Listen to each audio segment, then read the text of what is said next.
Hey everybody, this is GamesPlusJam, and today we're going to take a look at some of my favourite games from GamesPlusJam 3. GamesPlusJam 3 was 2 weeks ago now, our community game jam, where a whole bunch of cool games were made. We had 68 games made, and everybody's been rating away on the games here. And the theme for the jam was combining different genres of games, and we had a generator that people could use to generate in here, and you could create a whole bunch of cool different things. So as a result of that, there was loads of really interesting combinations of games that people made. So it's been cool to see the creativity of everybody, but more importantly, it's cool to see just how awesome people could make their games. Stay tuned to the end of the video to hear what was my personal favorite game of the jam, and let's go ahead and dive in and take a look at some of these games that were awesome. First up on our list is Mew Dungeons of Wonder, a really cool concept for a game where it's combining a platformer game with a rotation of the world mechanic. The core idea is really quite simple, but also a whole bunch of fun, having so much control over the world and being able to see how that affects the various objects in the world. Different gravity affects things differently. For example, the enemies don't get affected by gravity, but mostly the player does, and some objects within the world. But the art style is really cute too. It works really well. It looks very kind of old school in a really good way, and it was really awesome to play.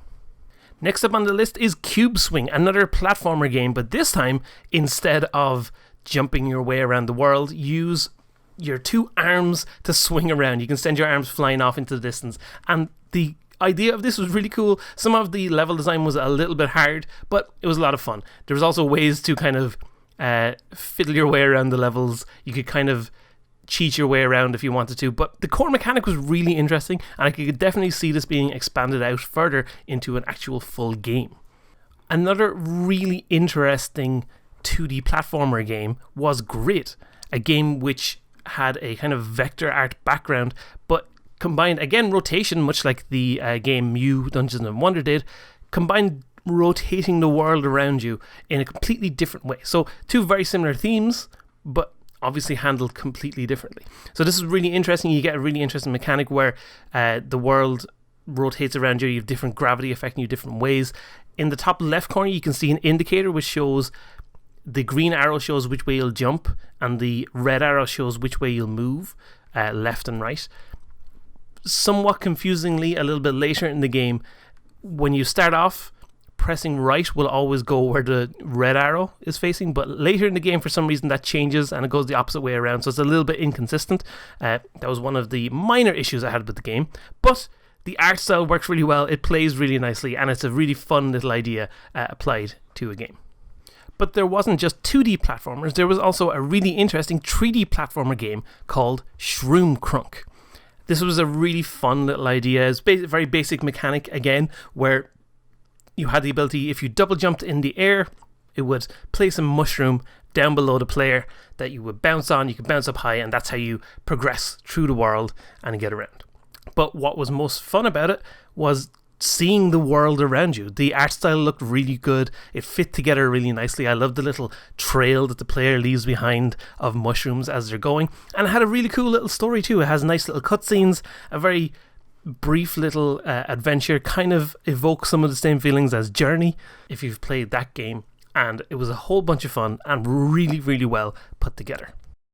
And speaking of really cool 3D games, there was also Bowling Ball, a game that was combining bowling and basketball, and this game was so much fun. The core mechanic of the game is you have to bounce the ball. You have a meter on the left hand side of the screen that indicates when you can bounce the ball, and that increases your jump power so that you can jump higher to be able to complete the platforming levels to reach the end. You also have a gigantic massive wall chasing after you to add a pressure of time.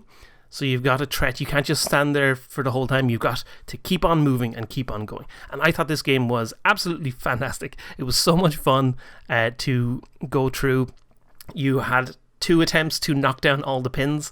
The pins were really, really easy to knock down as well.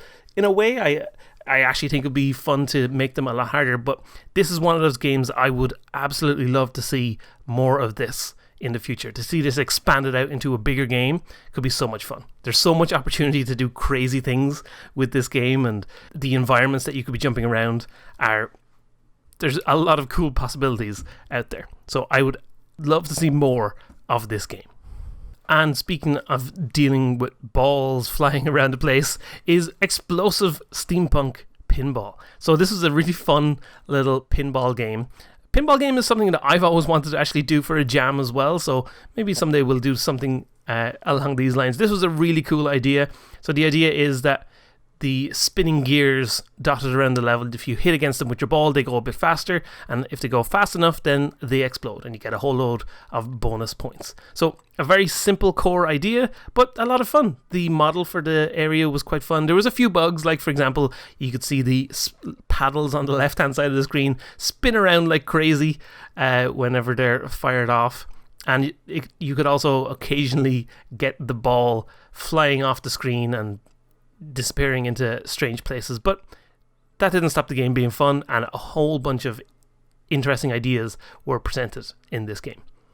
And diving away from the modern days of 3D back into the historic past is Dominant Species, a really, really fun little game that has an awesome art style.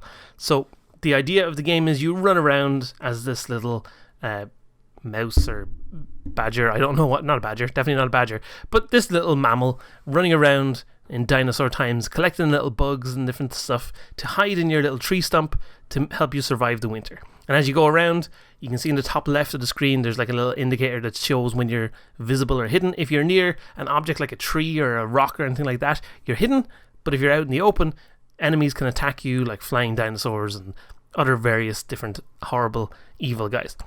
It was a lot of fun to play, but one of the most fun aspects of the game is the ending cutscene, which is really fantastic.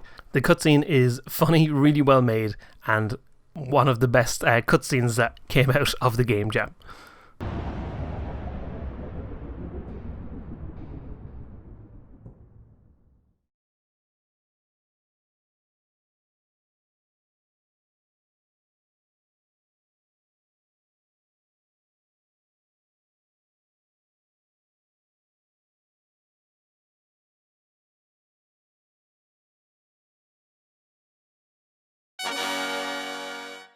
And going from the ancient past to slightly more recently in the past is Asteroids Boxing. So obviously a take on the classic Asteroids game, but you've got a giant punching glove at the front of your ship, and you use that to knock around the other asteroids and knock them into each other and hopefully destroy them, where they'll shatter into various different pieces. This game was so much fun. It's just fun flying around, pushing around these objects, and as you destroy more and more, you end up with loads of like little bits around the screen flying around the place, and it gets harder and harder to avoid. One of the good game design decisions about this game that I really liked was that it gives you, instead of the standard 3 lives, you get 10 lives, because it's so easy to lose lives in the game with so many objects flying around. It felt way more fair to have that extra surplus of lives when you're moving around. And it's a whole bunch of fun. It's something so simple and it's so relaxing, just flying around destroying these asteroids, but it's also a whole bunch of fun seeing them move around, and especially when you can get a whole load of asteroids flying around at once, it works really, really well. And in a similar vein to Asteroids Boxing is Spelling Space, a space twin stick shooter where you have to spell out different words. So it has a really cool mechanic where you collect different letters and try to spell out a whole word. There's a list of words on the game's page. If you spell out the correct words, you'll get a power-up. So you as you collect those letters, you'll ideally get some power-ups along the way. But one of the other really interesting things about it is that those words will also randomly drop from enemies. So you don't have to just focus on collecting the letters, you can also just collect full words as you zoom around. But a lot of the words that you collect do really interesting effects. Like, for example, there's a fart weapon that fires a whole bunch of farts. There's fire. There's a duck weapon that just fires ducks that quack as they hit enemies, which is a whole bunch of fun. There's basic pickups like increasing your rate of fire and your speed and your health and things like that.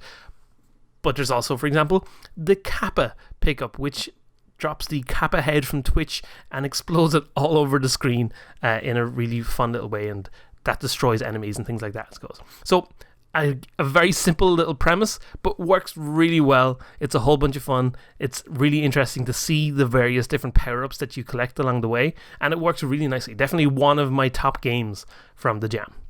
Next up is Dungeon Dater, a dungeon dating game where you're trying to date some different animals. So this game had a lot of fun elements to it. You can see it's using some awesome Kenny art assets, and one of the most fun things is the conversations that the characters have as you're running around trying to avoid rockets and things like that. You'll enter in conversations with the prospective date in your game, and when you're talking to those characters, it's really nice. You get a little bit of calm, relaxed time, so you can get ready to go and avoid the missiles again, and that works really nicely, except then occasionally when the date will say, oh, I don't want to interrupt you avoiding the missiles, so you can keep going with that, and suddenly you're adding in extra pressure. And also I thought that worked very well from a game design perspective, that you think you're safe but actually you're not.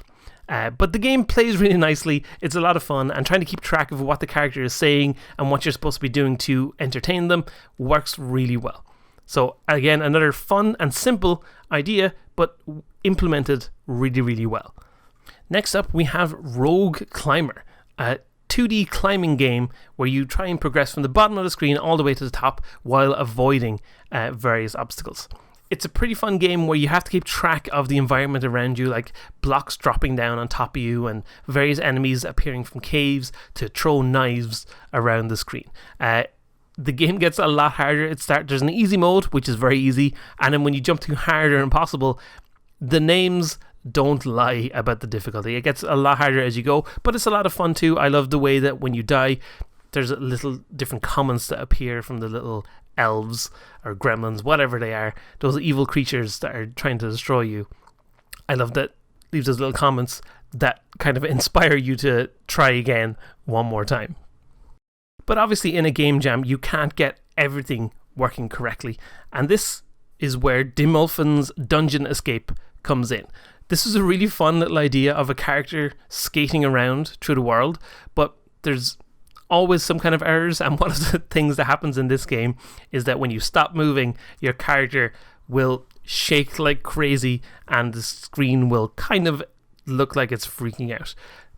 One of those weird bugs that appears, but for some reason to me just makes it feel a little bit more fun as you're going around. One of the other things I liked about this game was the end screen. So when you die, there's a little art screen that pops up, and the same happens when you complete the levels as well. There's not a lot of challenge to this game, but that didn't stop it being fun and a really interesting little idea. And the movement on the character was also quite a lot of fun.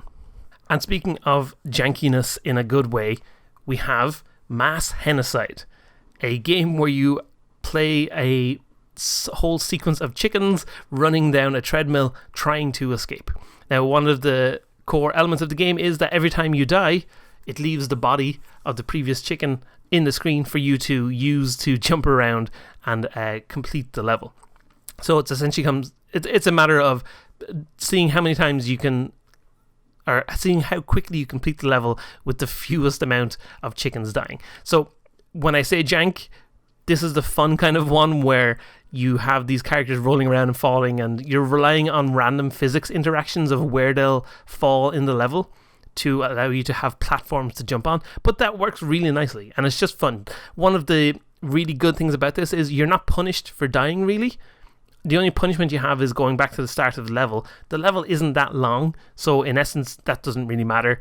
And every time you do die, you're making the next time you go at it easier to complete. So a very simple idea, but executed really well and lots of fun to play. So there you go. That was some of my favorite games from the Jam. And I said I would also say what my favorite entry from the Jam is. And my favorite game was Bowling Ball. Bowling Ball was so much fun. This is the game that I personally had the most fun playing in the Game Jam. There were other games that looked nicer, maybe, but this game, at the core aspect of gameplay, succeeded the most out of the Jam, I thought. It's so much fun to play, having to move around, but also constantly keep an eye on how much power I have to jump and whether I can currently click to power up my jumps higher and stuff like that, and also having an end goal of reaching the end to knock down the pins worked really well. And there's so much possibilities, I feel like, for this game, and there's so much things you could do with it. The level design obviously can play a huge part in the complexity of the game, but adding more mechanics in and adding, for example, wall running and double jumping and bouncy platforms and things like that could be so much fun in the future. So this is definitely, if you don't play any other games in the Jam, well, obviously play my game, but you should definitely check out Bowling Ball for yourself and see what all the fun is about. So thanks for watching this video. I'll be back soon with more tutorial goodness. We'll be getting back to our regularly scheduled video action here on the channel, and I will see you all very soon for more Games Plus James goodness.